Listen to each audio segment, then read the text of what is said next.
Personal statement, Suella Braverman. Madam Deputy Speaker, I'm very grateful for the opportunity to make this statement, and I'd like to put on record my wishes to Mr. Speaker and that he makes a speedy recovery.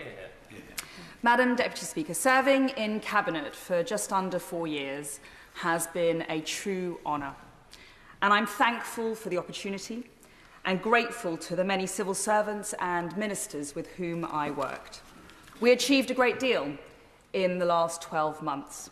Landmark legislation in the Public Order Act and the National Security Act. 20,000 new police officers, more than England and Wales have ever seen before. One of the largest ever pay rises for the police.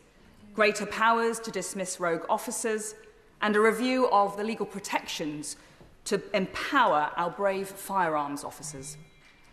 But, Madam Deputy Speaker, I want to talk about the crisis on which I spent more time working than any other. Mass, uncontrolled, illegal immigration. We are all here familiar with the problem. Tens of thousands of mostly young men, many with values and social mores at odds with our own, pouring into our country day after day, month after month, year after year. Many come from safe countries. Many are not refugees, but are economic migrants. All have paid thousands of pounds to criminal gangs to break into Britain. All have come from a safe country, France, who, let's face it, should be doing so much more to stop them. This is putting unsustainable pressure on our public finances and our public services. It's straining community cohesion, jeopardising national security, and harming public safety. The British people all understand this, Madam Deputy Speaker. The question is, does the government? And will it now finally act to stop it? The Prime Minister, rightly, committed to doing whatever it takes to stop the boats.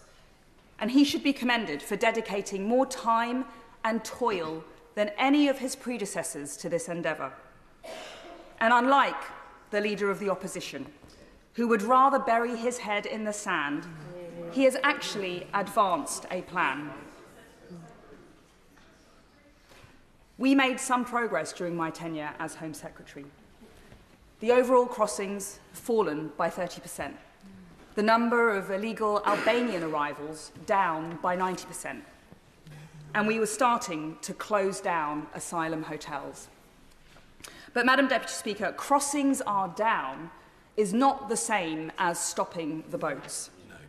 And as Home Secretary, I consistently advocated for legislative measures that would have secured the delivery of our Rwanda partnership as soon as the bill became law. Last summer, following defeat in the Court of Appeal, I advised that we should scrap rather than continue passage of the Illegal Migration Act bill in favour of a more robust alternative that excluded international and human rights laws. When that was rejected, I urged that we needed to work up a credible Plan B in the event of a Supreme Court loss. Following defeat in the Supreme Court, the Prime Minister has finally agreed to introduce emergency legislation, and I welcome his decision. But, Madam Deputy Speaker, it is now 3 weeks on from that judgment, and we are yet to see a bill.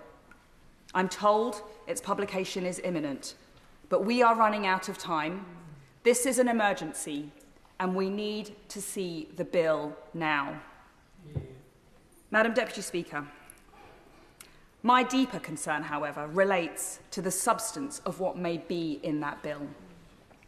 Previous attempts have failed because they did not address the root cause of the problem. Expansive human rights laws, flowing from the European Convention on Human Rights, replicated in Labour's Human Rights Act, are being interpreted elastically by courts, domestic and foreign, to literally prevent our Rwanda plan from getting off the ground. And this problem relates to so much more than just illegal arrivals. From my time as Home Secretary, I can say that the same human rights framework is producing insanities that the public would scarcely believe. Foreign terrorists we can't deport because of their human rights. Terrorists we have to let back in because of their human rights. Foreign rapists and paedophiles who should have been removed but are released back into the community only to reoffend. Yep, because of their human rights. Violent criminals pulled off deportation flights at the last minute thanks to the help of Labour MPs, free to wander the streets and commit further horrific crimes, including murder. Protesters let off the hook for tearing down statues and gluing themselves to roads.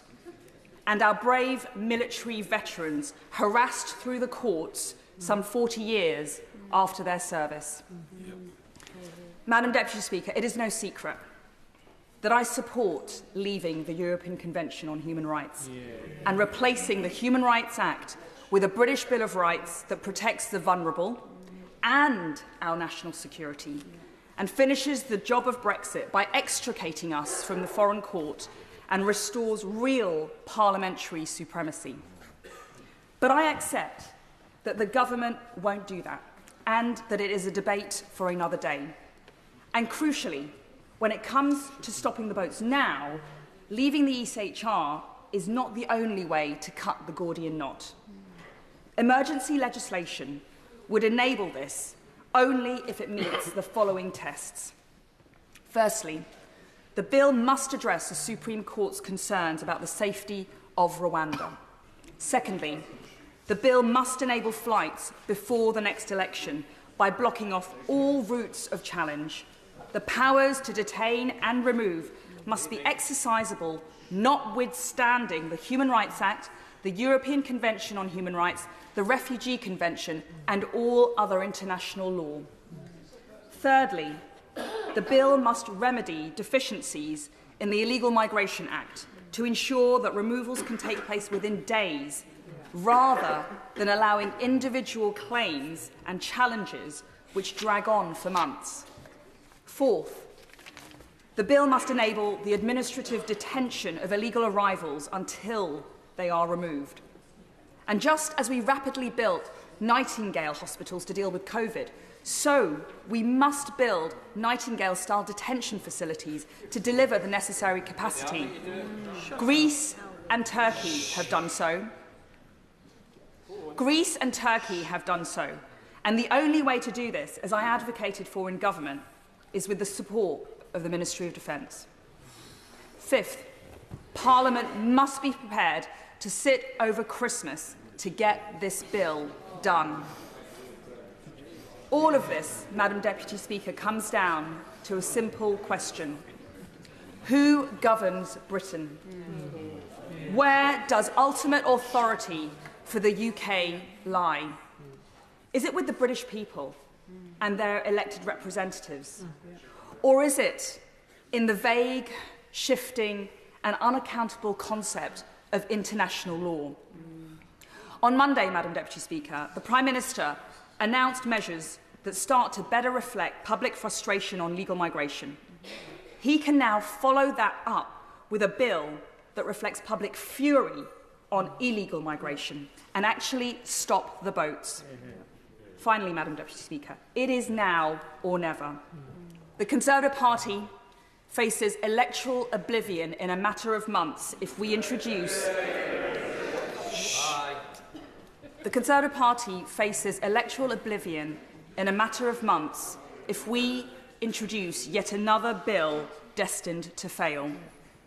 Do we fight for sovereignty, or do we let our party die? Now, I may not have always found the right words in the past, Madam Deputy Speaker, but I refuse to sit by and allow us to fail. The trust that millions of people placed in us cannot be discarded as an inconvenient detail. if we summon the political courage to do what is truly necessary, difficult though it may be, to fight for the British people, we will regain their trust. And if the Prime Minister leads that fight, he has my total support. Thank you.